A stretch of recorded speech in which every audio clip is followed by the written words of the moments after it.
एक खास रिपोर्ट की from price and Tata Sons जो है बता रही है कि देश की आर्थिक प्रगति की कहानी अब काफ़ी आगे बढ़ चुकी है और ये देश के चंद महानगरों से निकलकर अब टीयर 2 और टीयर 3 सिटीज़ की कहानी बन चुकी है ऑलरेडी और वहाँ पर हम ग्रोथ के नए कॉरिडोर देख रहे हैं। ब्रेक से पहले काफ़ी विस्तार में उस पर चर्चा हुई, चैलेंजेस पर भी बात हुई, मौक़ों पर भी बात हुई, अपॉर्चुनिटीज़ पे भी बात हुई, क्या करना और चाहिए उस पर भी बात हुई है और अब कुछ और पहलुओं पर चर्चा करेंगे, इस रिपोर्ट को कंक्लूड करेंगे। धर साहब, एक बड़ा चैलेंज ये हो सकता है कि ये जो टीयर 2 और टीयर 3 की कहानी है, जितने भी कंजम्पशन और सबकी हम बात करें, लेकिन वो कंजम्पशन तो तभी आएगा जब पैसे होंगे हाथ में। अभी भी रोजगार के जो अवसर, क्योंकि सारा माइग्रेशन तो इसी चक्कर में इन महानगरों की तरफ जाता है कि जो अच्छी जॉब की अपॉर्चुनिटी है वो अभी भी बड़े शहरों में, नो डाउट कि एक बहुत बड़ा चेंज आया है, बट स्टिल अभी भी ऐसा हो जाए कि आपको ये विचार ही ना आए कि मुझे कहीं और जाना है। जो अपॉर्चुनिटी आपको किसी मुंबई, दिल्ली, कोलकाता या बेंगलुरु, हैदराबाद में मिले, अगर वो आपको विशाखापट्टनम, वो आपको कानपुर या जयपुर या उदयपुर में मिलना शुरू हो जाए या इंदौर में मिलना शुरू हो जाए लगभग उसी लेवल की, तो शायद ज़्यादा बेहतर ये कहानी आगे बढ़ेगी। अभी जॉब के मामले में क्या आप मानेंगे कि वो लेवल प्लेइंग फील्ड नहीं बन पाई है या वो लेवल नहीं आया है जो इस पूरी प्रगति के लिए ज़रूरी है?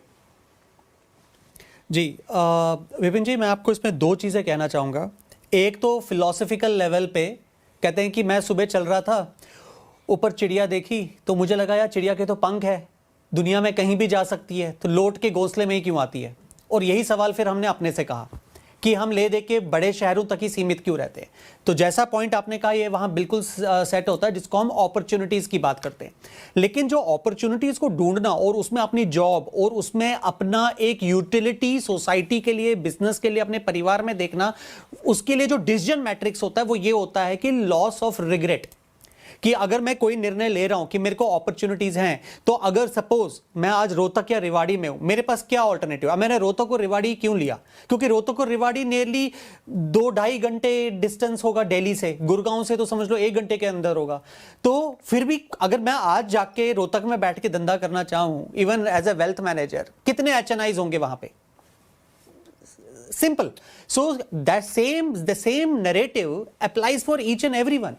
हाँ, जो हम real estate, economy, consumerism, opportunities की बात करते हैं, क्योंकि अगर मैं कंज्यूमरिज्म की बात कर रहा हूं, इसका मतलब है कि if I am buying land और प्रॉपर्टी और I am buying A car, तो उस सेगमेंट में निवेश ज्यादा हो रहा है, तो वहां में income generation, salaries, job opportunities उस सेगमेंट की बढ़ रही है। फिर चाहे वो इंस्टीट्यूशंस पैसा लाके डेटा सेंटर बनाए या मिडिल क्लास एस्पिरेशनल आके SUV खरीदे और ऑटोमोबाइल सेक्टर का है, फिर वो एरिया चले।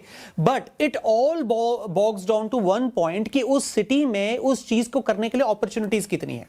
सो अभी भी अगर आप ग्राउंड लेवल पे देखें, अगर मैं गुड़गांव में रह के रोहतक या रेवाड़ी जाने के बारे में सोच नहीं सकता हूं जबकि प्राइसेस हाफ हैं, सो आप बाकी सिटीज की तो बात ही नहीं कर सकते। जहां तक हम बात करते हैं कि टायर 2, टायर 3 सिटीज में भोपाल, जयपुर, ये बहुत एंड से बढ़ रहे हैं, वो बढ़ रहे हैं, वो बिल्कुल बढ़ रहा है, बिल्कुल सही है। लेकिन वो किन के लिए सही है?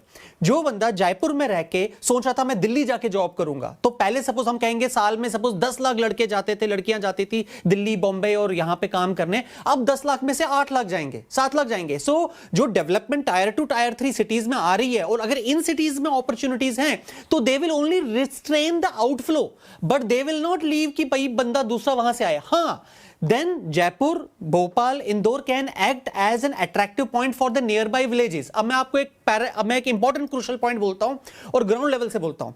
जहां ये 2 साल पहले की बात है, जहां तक अगर लाख रुपए का डिलीवरी का खर्चा गुड़गांव हॉस्पिटल में आता था, गुड़गांव के लोग डिलीवरी कराने के लिए रेवाड़ी में जाते थे। अगर आप रेवाड़ी जाएंगे, आप देखेंगे छोटे से टाउन में हजारों नर्सिंग होम्स हैं और मैटरनिटी क्लिनिक्स हैं जहां पे बच्चे डिलीवर होते हैं, ट्रीटमेंट्स होते हैं, ऑर्थोपेडिक्स होता है। कहने की बात यह है कि इवन गुड़गांव में रहने वाले मिडिल क्लास डिलीवरी कराने के लिए रेवाड़ी जाते हैं और वहां पे डिलीवरी करवाते हैं। सिमिलरली वो आसपास के गांव के लिए ऑप्शन आता है, ना कि केवल की जॉब मेरे को मिल रही है वहां पे या अपॉर्चुनिटी है। सो अपॉर्चुनिटीज बहुत टेक्निकली मैं अपने एंड से देखता हूं सीमित हैं। क्यों?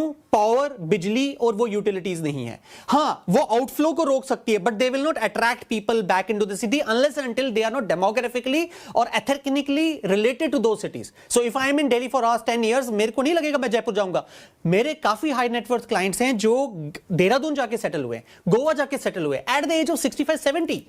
when they had built up their business in Delhi NCR and उन्हें कहा भाई अब रिटायरमेंट होम लेना है तो देहरादून, कसौली या कहीं आप गोवा जाए, and they have settled. Many have even relocated out of India to Vietnam for that matter. So quality of life भी एक डिफरेंट लेवल तक है. मिडिल क्लास का आदमी अगर कह रहा है मैं यहां से देहरादून जा रहा हूं, वो कॉस्ट को कम करने के लिए जा रहा है, ना कि अनलेस एंड अनटिल और अगर ना कि अपनी क्वालिटी ऑफ लाइफ बढ़ाने के लिए. Unless until he is not an HNI. कोई यूट्यूबर है, पैसा बना लिया, हाँ जी मुझे दिल्ली में नहीं रहना, मैंने जाके जी देहरादून में रहना है. Otherwise they stories are just है sweet coating, but opportunities are very limited because the infrastructure doesn't support it. That is what the on ground level the things are there. जी जी. और अगर मैं एक और चीज कहता हूं, हम जब रियल एस्टेट AIFs में पैसा डालते हैं, HNIs जब रियल एस्टेट AIFs में पैसा डालते हैं, वो काफी बिल्डिंग्स को आप समझ लीजिए रियल एस्टेट सेक्टर में जो टायर 2 टायर 3 सिटीज में तो टाउन्स आ रहे हैं उसमें फंड करने के लिए जा रहा है. जो इंफ्रास्ट्रक्चर आप देख रहे हैं कि आज इस बिल्डिंग ने इतना बना दिया, इस बिल्डर ने इतना बनाया, उसमें SPV का पैसा, रियल एस्टेट AIFs का पैसा इतना आया है, HNIs ने जो पैसा डाला है और वहां से वो बन रहा है और वो आहिस्ता आहिस्ता बढ़ रहा है. बट उसको सपोर्ट करने के लिए हम एक प्रीमियम हाउसिंग टाउनशिप तो बनाते हैं, लेकिन उसके अलाइड अगर इंडस्ट्रियल जोन नहीं है, they will fall flat. But हाँ, अगर वो टाउनशिप एक economic centre got your point sir. अब इसमें यह है कि समस्या का हल क्या है, साकेत जी भी कहना चाहते हैं. कोहली जी एक एक करके आता हूं. तो साकेत सर ये बताएं कि जो रियल एक जॉब अपॉर्चुनिटी है या कुछ भी कर रहे हैं, मतलब जहां से आपकी अर्निंग आए, चाहे वो जॉब से आए, चाहे सर्विस सेक्टर से आए, चाहे वो किसी और, अब तो क्रिएटर्स इकोनॉमी भी काफी बड़ी हो चली है, वो रियल अपॉर्चुनिटीज हमें इन शहरों में कैसे मिलेगी? क्योंकि जब तक वो अर्निंग का मैग्नेट नहीं होगा सर, तब तक कहानी पूरी हो नहीं पाएगी. विपिन जी, थोड़ा सा हम लोग को हटना पड़ेगा ट्रेडिशनल जॉब के कॉन्सेप्ट से कि लोग 9 से 5 जाकर के काम करते थे बड़ी कंपनियों में. आज की डेट में केवल इन्फ्लुएंसर इकोनॉमी नहीं है. आज की डेट में लोग रिसर्च कर रहे हैं, छोटी छोटी IT की कंपनियां खुल रही हैं. अब जैसे इलाहाबाद, प्रयागराज आप ले लीजिए, छोटा सा शहर है, वहाँ पे 3 टेक्निकल इंस्टीट्यूट्स हैं. उसकी वजह से, और क्योंकि कानपुर IIT भी पास में है, वहाँ पे बायोटेक और IT के और AI के, अभी जो आप विश्वास नहीं करेंगे, AI के नए वेंचर्स जाकर के लग रहे हैं. तो नेचर ऑफ इकोनॉमी, और इस रिपोर्ट में को जो मिडिल इकोनॉमी या मिडिल टाउन्स की बात की गई थी, जो ये कनेक्टिविटी भारत में आ गई है कि आप आज भी लखनऊ पहुंचने के लिए प्रयागराज से 2 घंटे 1.5 घंटे में पहुंच सकते हैं.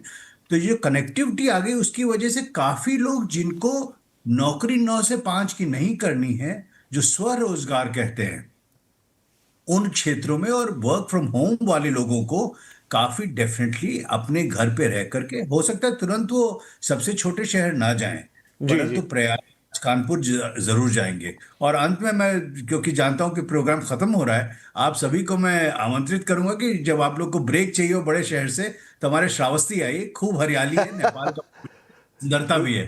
जरूर जरूर सर, आमंत्रण के लिए बहुत बहुत शुक्रिया और जरूर पधारेंगे. जी शरद जी, आप भी कुछ ऐड करना चाह रहे थे इसमें.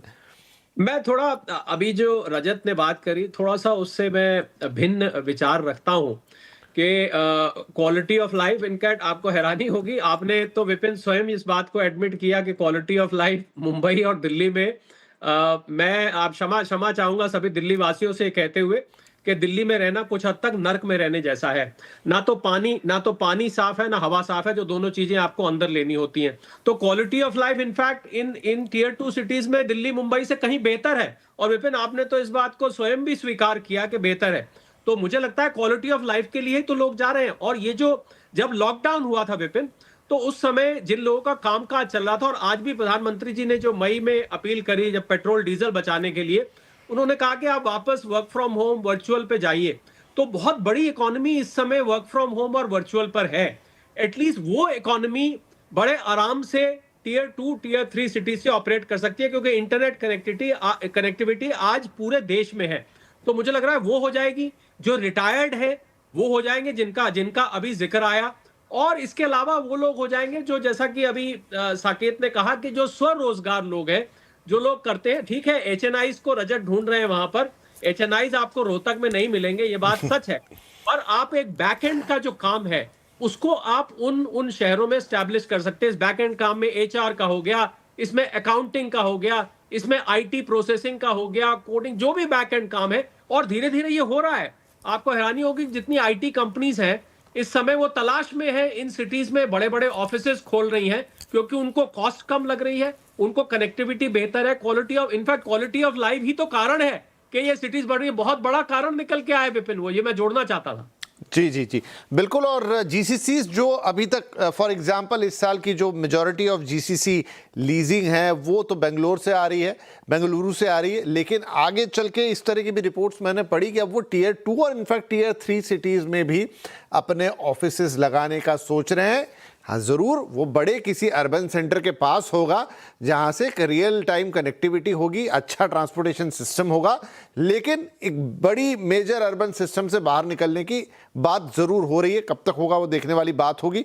समय शायद अब लगभग मेरा समाप्त हो गया है, तो जस्ट टू कंक्लूड कि बहुत कुछ है यहाँ पर। ये रिपोर्ट बहुत राजेश जी बहुत ज़्यादा मतलब आपने अच्छी तैयार की, और चूंकि इसमें 25 साल का पूरा आपका अनुभव है जैसा आपने कहा, तो वो 25 साल की उसमें झलक भी दिखाई दे रही जो बता रही कि कैसे सिक्वेंशली हम आगे बढ़े हैं।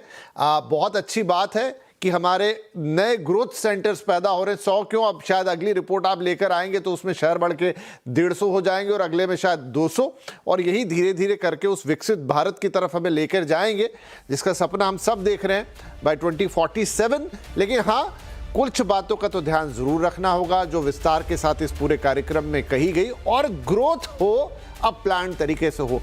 एक ठीक ठाक प्लानिंग वाली ग्रोथ हमने देख ली, लेकिन अब वक्त है कि हम एक प्रॉपर प्लानिंग वाली ग्रोथ हम देखें। मतलब हम विकसित सिर्फ इसलिए ना कहलाएं कि हमारी पर कैपिटा इनकम उस ग्रुप में आ जाए जहां कमाई इतनी हो जाए, लेकिन जब कोई भारत आए और भारत को देखे और भारत के शहरों को देखे तो भी उसे लगे कि वो एक डेवलप्ड कंट्री में है, और वो सब एक अच्छी और प्रॉपर प्लानिंग के साथ होगा। वो हो गई तो शायद जितनी भी समस्याओं का जिक्र हमने किया या चैलेंजेस का जिक्र हमने किया विद ऑल पॉजिटिव थिंग्स, वो हमको सॉल्व होते हुए नजर आएंगे। बड़ी इंटरेस्टिंग रही है पूरी बातचीत।